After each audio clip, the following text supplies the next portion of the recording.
Hamas தலைவர் இஸ்மாயில் ஹனியே படுகொலைக்கு பதிலடியாக இஸ்ரேல் மீது நேரடி தாக்குதல் நடத்த ஈரான் உயர் தலைவர் அயத்துல்லா உத்தரவிட்டுள்ள சம்பவம் பெரும் பரபரப்பை ஏற்படுத்தியிருக்கிறது சர்வதேச அரசியல் களத்தில். இது தொடர்பான முக்கிய செய்தியை நாம் பார்த்து வருகிறோம். தொடர்ந்து விரிவான தகவல்களை வழங்குவதற்காக இணைகிறார் எமது சிறப்பு செய்தியாளர் ஹரிஹரன்.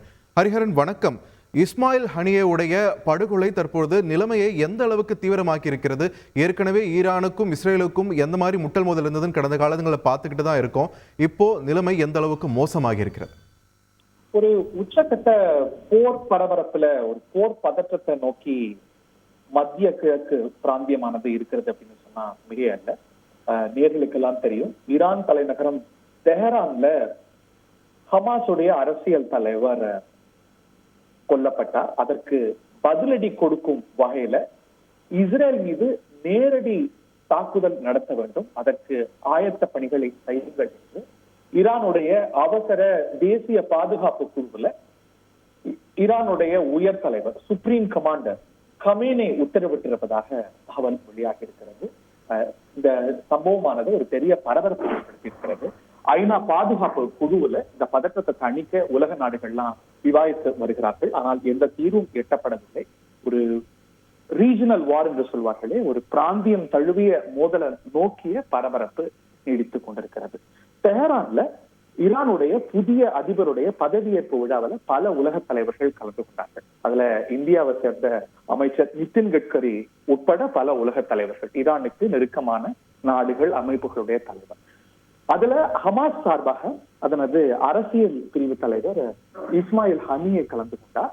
அவர் அந்த நிகழ்வுக்கு பிறகு அவரும் அவரது பாடிகார்டும் ஒரு வான்வழியாக நடத்தப்பட்ட தாக்குதல்ல கொல்லப்பட்டார்கள். இது இஸ்ரேல் நடத்திய தாக்குதல் என்பது ஈரான், ஹமாஸ் மற்றும் பல நாடுகளுடைய குற்றச்சாட்டு. இஸ்ரேல் இதை உறுதி செய்யவில்லை. நாங்க தான் இதுக்கு காரணம் என்று பொறுப்பேற்றுக் கொள்ளவில்லை. அதே சமயத்துல நாங்கள் காரணம் இல்லை என்று மறுக்கவும் இல்லை. ஈரான் பிராந்தியத்திலே, ஈரானுடைய சாயிலே இது நடந்திருப்பதனால இதை தன்னுடைய சாவர்னிட்டிக்கு விடப்பட்ட ஒரு சவாலாக ஈரான் கருதுகிறது.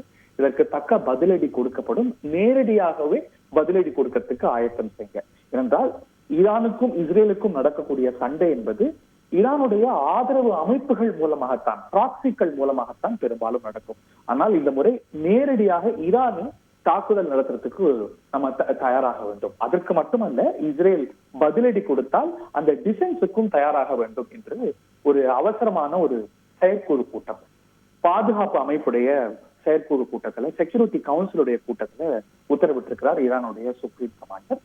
ஈரானும் இஸ்ரேலும் நேரடியாக போரிட்டால் அதனது விளைவுகள் என்பது மிக மோசமானதாக இருக்கும், பயங்கரமானதாக இருக்கும். ரொம்ப சமீபத்துல சில மாதங்களுக்கு முன்பாக ஈரான் இப்படி ஒரு தாக்குதலை டெல் அவீவ் நகரத்தின் மீது நடத்தியிருந்தது. சிரியால அதனது தளபதிகள் கொல்லப்பட்டதற்கு பதிலடியாக அந்த பதற்றம் இது போன்ற ஒரு பெரிய பதற்றமாக மாறும் என்று கணிக்கப்பட்ட நிலையில பல உலக நாடுகளுடைய தலையீட்டால அந்த பதற்றம் ஒரு சின்ன பதிலடியோட முடிக்கப்பட்டது. ஆனால் இந்த முறை அப்படி அதை கண்டெயின் பண்ண முடியுமா அப்படிங்கிற அச்சம் உலக தேசங்கள் மத்தியில எழுந்திருக்கிறது. ஏனென்றால் ஈரானும் இஸ்ரேலும் முக்கியமான பிராந்திய ராணுவ சக்திகள், இரண்டும் மோதிக்கொள்ளும் பொழுது விளைவுகள் அதிகமாகும். அதே வேளையில ஈரானுடைய சுப்ரீம் கமாண்டர் ஈரான் நேரடியாக தாக்குதல் நடத்துவதோடு மட்டுமல்லாம மற்ற ப்ராக்சி அமைப்புகள், ஹெஸ்புல்லா, ஹூத்திகள், இவங்க எல்லாம் சேர்ந்து ஒருங்கிணைந்து ஈரானோடு சேர்ந்து பன்முனை தாக்குதலை இஸ்ரேல் மீது நடத்த ஆயத்தமாக வேண்டும் என்ற உத்தரவையும் விட்டிருப்பதாக தகவல். இஸ்ரேலுடைய பிரதமர் நேற்று நாட்டு மக்களிடையே உரையாற்றினார். நமது பிரதான எதிரிகள் மீது தாக்குதல் நடத்தி இருக்கின்றோம் என்று குறிப்பிட்டார். அவர் குறிப்பிட்டது ஹெஸ்புல்லாவுடைய தளபதி தாக்கப்பட்டதை பத்தி குறிப்பிட்டார். இந்த ஹமாஸ் தலைவர் கொல்லப்பட்டதுக்கு அவர் பொறுப்பேற்றுக் கொள்ளவில்லை, நேரடியாக அதை பற்றி பேசவில்லை.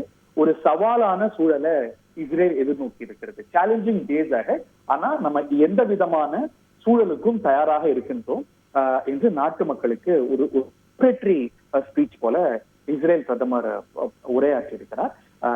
ஈரான் நேரடியாகவோ ஹெஸ்புல்லா மூலமாகவோ இஸ்ரேலை தாக்கினால் இஸ்ரேலுடைய பாதுகாப்புக்கு நாங்கள் துணை நிற்போம் என்று அமெரிக்க பாதுகாப்புத்துறை அமைச்சர் அறிவித்திருப்பதும் கூட குறிப்பிடத்தக்கது.